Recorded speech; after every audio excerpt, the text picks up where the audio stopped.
नमस्कार, न्यूज के विश्लेषण में आपका बहुत बहुत स्वागत है। आज हम बात करेंगे कि क्या जेएसएससी फिर से एक नई विज्ञापन ला रही है। दूसरी बातचीत होगी कि टीचर वाले वैकेंसी को लेकर क्या प्रारूप तैयार है और जल्द ही इसकी बहाली भी हो जाएगी। तीसरी बात करेंगे, लेडी सुपरवाइजर एग्जाम के बाद रिजल्ट आने वाला है, लेकिन नए नए कंफ्यूजन बाजार में आ गए, तो उस पर भी हम तहकीकात करेंगे कि क्या सही है क्या गलत है। इसके साथ साथ बिहार में एएसओ पदाधिकारी की वैकेंसी आने वाली है बीएसएससी से, तो आप इसके लिए तैयार रहेंगे। मई अथवा जून में वैकेंसी आ सकती है, बड़ी संख्या में फॉर्म आ रहे हैं, तमाम चीजें होंगी। मुख्यमंत्री जी स्वीडन जा रहे हैं, स्पेन जा रहे हैं, वहां पर जाकर के देखेंगे कि डेवलपमेंट का मॉडल क्या होता है। और झारखंड मुक्ति मोर्चा ने यह भी तय किया है कि उनके जितने मंत्री हैं सप्ताह में एक बार दरबार लगाएंगे, स्टूडेंट्स से लेकर आम लोगों की पूरी बातचीत को सुनेंगे। तो चलिए देखते हैं क्या कुछ होता है। खबर की शुरुआत करेंगे सबसे पहले जेएसएससी से। जेएसएससी को कल हाईकोर्ट ने कड़ी फटकार लगाते हुए कहा है कि आप फिर से एक बार नया कैलेंडर जारी कीजिए। जेएसएससी से हाईकोर्ट ने कहा है कि टीचर नियुक्ति के लिए आपने 2026 जनवरी फरवरी का वक्त क्यों लिया है। क्या झारखंड में सब कुछ ठीक है? क्या यहाँ के बच्चे पढ़ रहे हैं, ऐसे ही पढ़ते रहेंगे, या फिर ये सिर्फ सब कुछ एक दिखावा के तौर पर चल रहा है। हाईकोर्ट ने यह भी कहा कि टीचर की बहाली अगर नहीं होती है तो हम बहुत कड़ी कार्रवाई करेंगे। 26,000 टीचर के मामले में सुप्रीम कोर्ट ने भी कहा है कि क्या हमारे आदेश का कोई भी अकाउंटेबिलिटी नहीं बनती है। क्या आप लोगों को नहीं चाहिए था कि इस आदेश के आलोक में हम जल्द से जल्द नियुक्ति शुरू कर दें? तो फिर क्या होगा आगे ये समझना भी पड़ेगा। 3 महीने का वक्त मिला है। वहीं दूसरी ओर अभी भी वर्तमान में झारखंड में टीचर एक है, पूरा स्कूल संभाल रहे हैं, और अधिकांश टीचर शहर में रहते हैं। इसलिए सरकार ने तय किया है कि शहर और अर्ध शहर में रहने वाले अधिकांश टीचर को अब गांव में भेजा जाएगा, ताकि शिक्षा व्यवस्था दुरुस्त हो पाए। जेएसएससी को यह भी कहा गया है कि आप अपने विज्ञापन में, जो हमें ऐसा लगता है कि जो विज्ञापन में अब वो डेट देगी, उस डेट पर उनको एग्जाम लेना पड़ेगा, उस डेट पर अकाउंटेबिलिटी बनेगी, क्योंकि हाईकोर्ट सीधे तौर पर इस मामले को देख रही है। अब बताते हैं एक दूसरी खबर, जो है लेडी सुपरवाइजर से जुड़ा हुआ। झारखंड में लेडी सुपरवाइजर की इसके पहले 2014 में बहाली हुई थी। उसके बाद वर्तमान में 2025 में बहाली होने वाली है।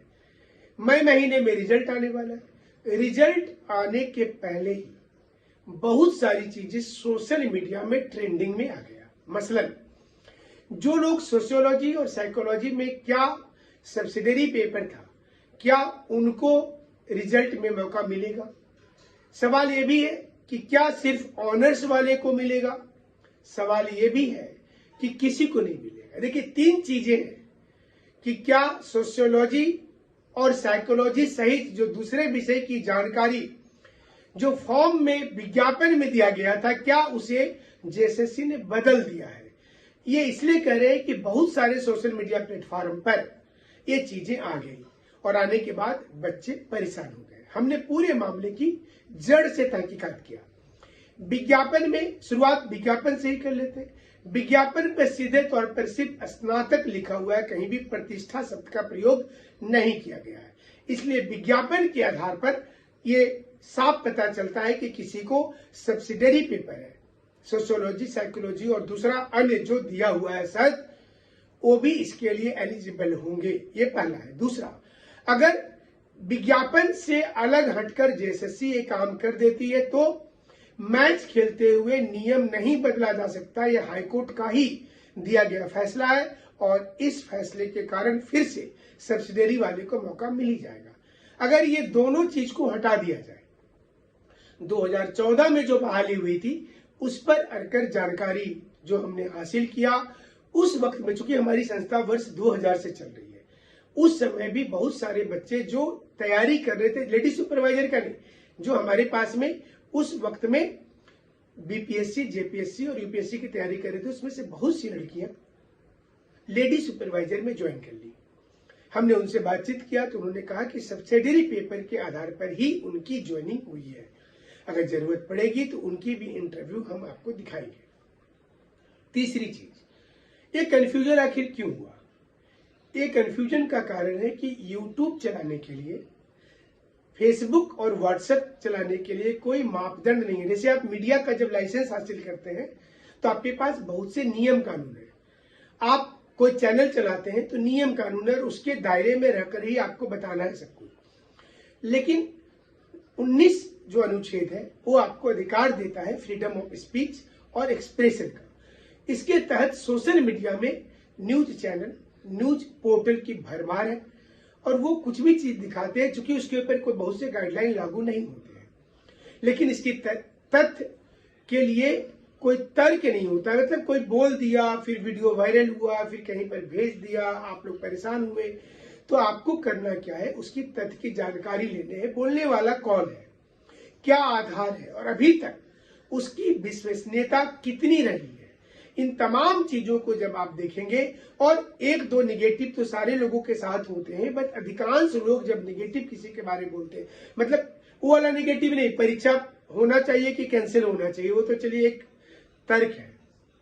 बहुत सारे लोग चाहते हैं परीक्षा कैंसिल हो, कोई चाहता है कि नहीं परीक्षा हो, तो वो एक अलग मैटर है।